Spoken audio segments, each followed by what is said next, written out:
नमस्कार, रफ्तार मीडिया में आपका स्वागत है। आपके साथ मैं रीना झा बालियान। खबरों का रुख करेंगे, लेकिन उससे पहले एक नजर डालते हैं इस वक्त की हेडलाइंस पर।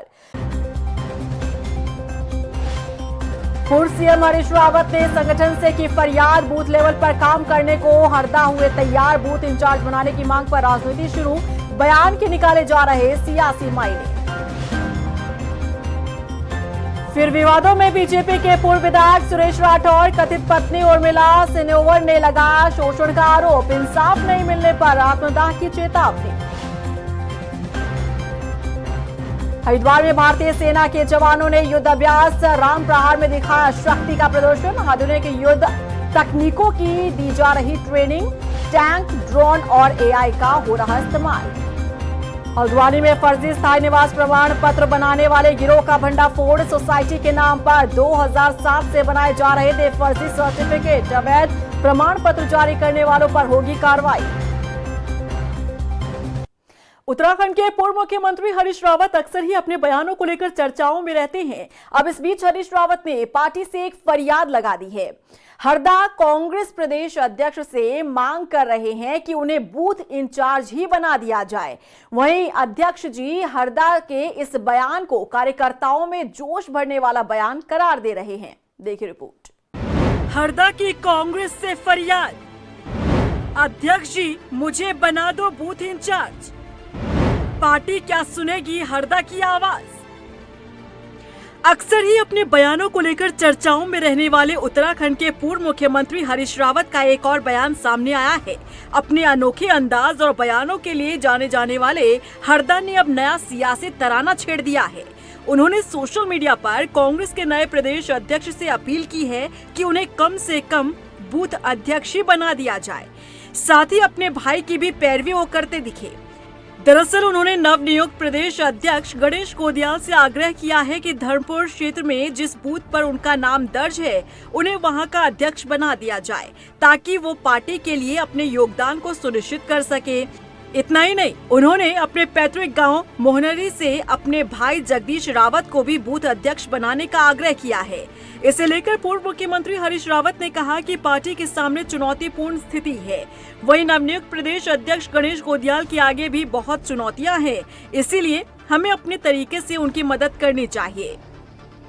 मैंने कहा है, और इस आज हमारे पार्टी के सामने एक चुनौतीपूर्ण स्थिति है।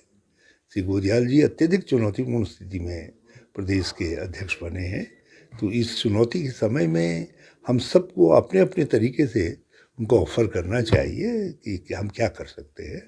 और मैं, ऐसा नहीं है कि मेरे पास कोई काम नहीं है, मैं तो आज भी पार्टी के सबसे शीर्ष बॉडी का सदस्य हूँ जो है, तो ऐसा नहीं। मगर हमारा दायित्व है कि जहाँ तक हम पहुँचे हैं, जिस पार्टी के बल पर पहुँचे हैं, उसको ग्रास रूट लेवल पर हम मजबूत करें, और उसके लिए मैंने अपनी सेवाएं ऑफर की हैं। और मैंने तो आज अध्यक्ष जी से फिर कहा है, पुनः आग्रह किया है कि अध्यक्ष जी एक आध हफ्ता हम सबसे कह दो कि बूथ पर चलो। और मैंने तो अपने भाई को भी कह दिया है, मैंने कल ही निर्देश दिए हैं उनको। मैंने कहा भाई एक बार जो है हमारे गाँव घर के जो 2-3 गाँव हैं, वहाँ के हर परिवार से पे बात जाओ और लोगों से कहो कि भाई साहब कह रहे हैं कि मेरे लायक कोई काम है, और कहीं कोई नाराजगी है तो जो है बता दीजिए, हम ताकि उसको दूर करें। वहीं कांग्रेस प्रदेश अध्यक्ष गणेश गोदियाल का कहना है कि इसे सकारात्मक रूप में लेना चाहिए।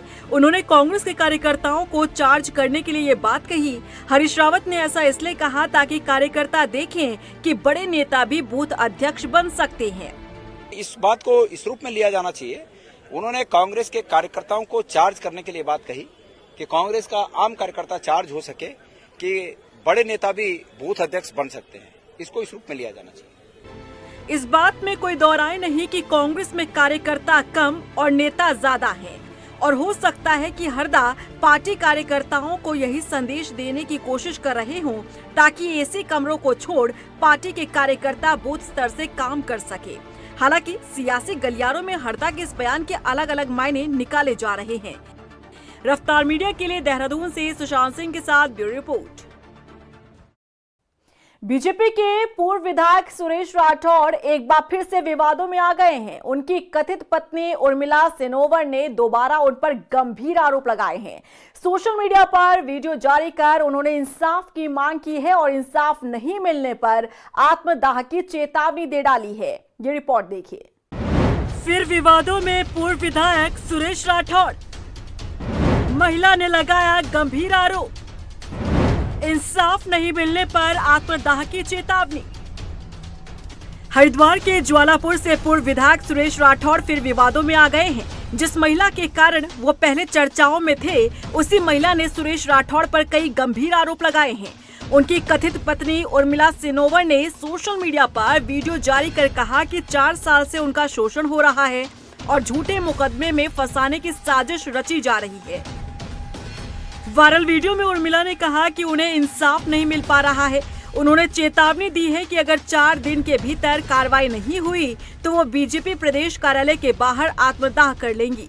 मैं उर्मिला सुरेश राठौड़, ज्वालापुर के पूर्व विधायक की धर्मपत्नी, मैं मोदी जी से, योगी जी से, उत्तराखंड के मुख्यमंत्री धाकड़ धामी जी से मैं गुजारिश करती हूँ कि आप ही के पूर्व विधायक हरिद्वार के ज्वालापुर विधानसभा से रहे सुरेश राठौड़ ने मेरी जिंदगी बर्बाद कर दी है और 4 साल से मेरा शारीरिक मानसिक उत्पीड़न कर रहा है। वो मुझे उसने कहीं का नहीं छोड़ा। मुख्यमंत्री जी से मेरी बहुत गुजारिश है, मैं न्याय की उसमें खड़ी, अगर मुझे न्याय नहीं मिला ना तो मैं प्रदेश कार्यालय पे आकर आत्मदाह कर लूंगी। मैं कभी नहीं चाहती थी इस तरह की वीडियो बनाने, लेकिन मैं बहुत टूट गया।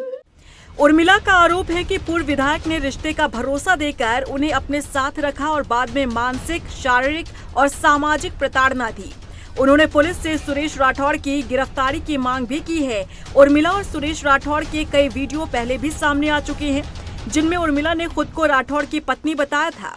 विवाद बढ़ने पर बीजेपी ने सुरेश राठौड़ पर एक्शन भी लिया।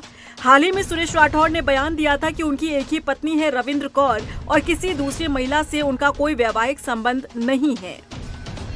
लेकिन इस बयान के तुरंत बाद उर्मिला का नया वीडियो आ गया, जिसने एक बार फिर सियासत में नई बहस छेड़ दी है।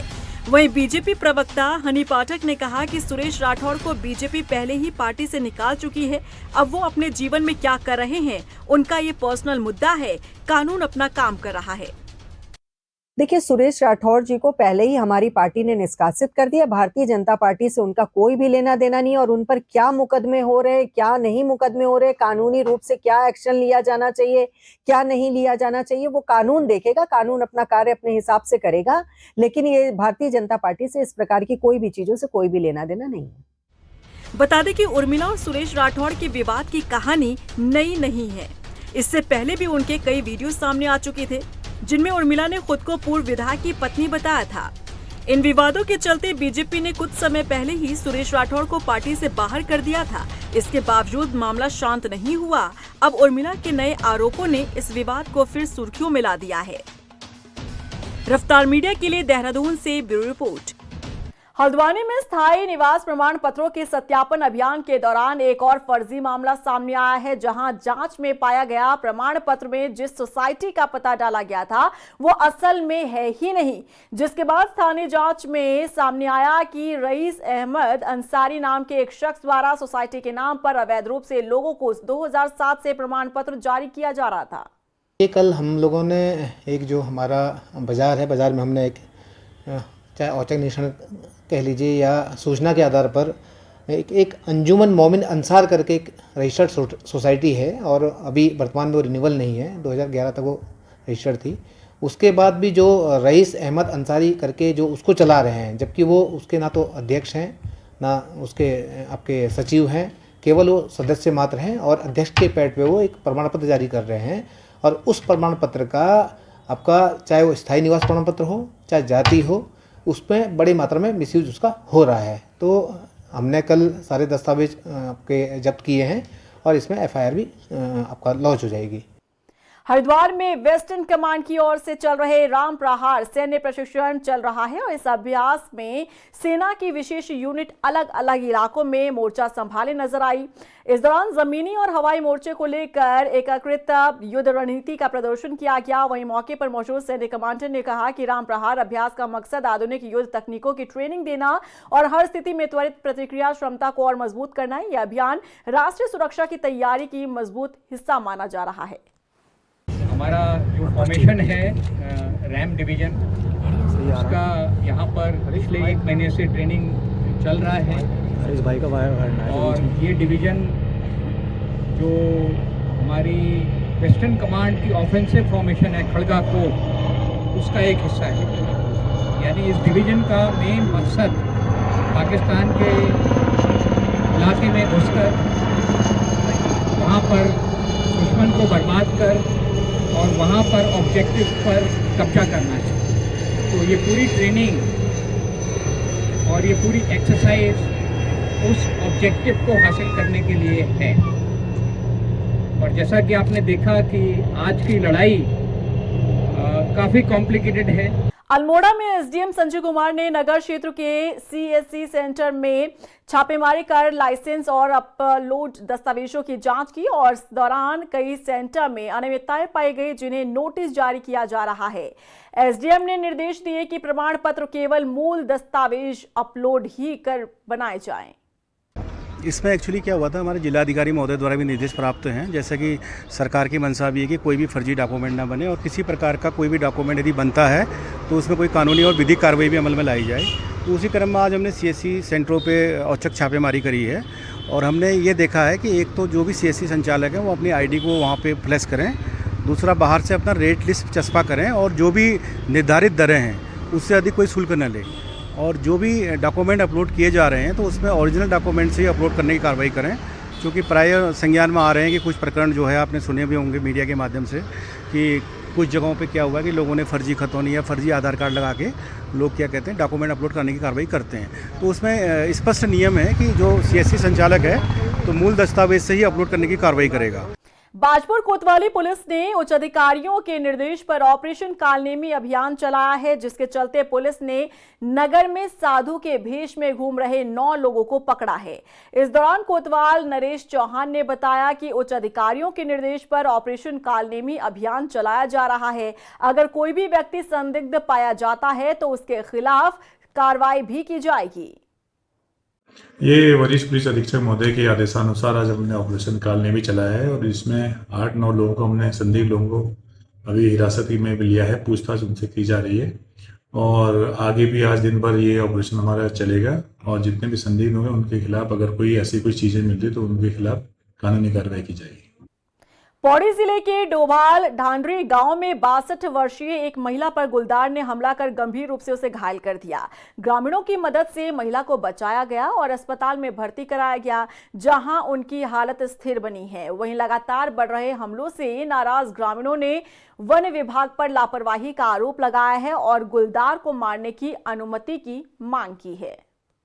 देखिए, ऐसा है, ये एक ही माह में लगातार चौथी घटना है और 24 घंटे में ये दूसरी घटना है और हमें अब ये लगता है कि उत्तराखंड राज्य में जो पर्वतीय जिले हैं वहाँ के लोग, वहाँ जो बच गए लोग हैं वो सिर्फ और सिर्फ वोटर हैं और गुलदारों के लिए गोश्त है।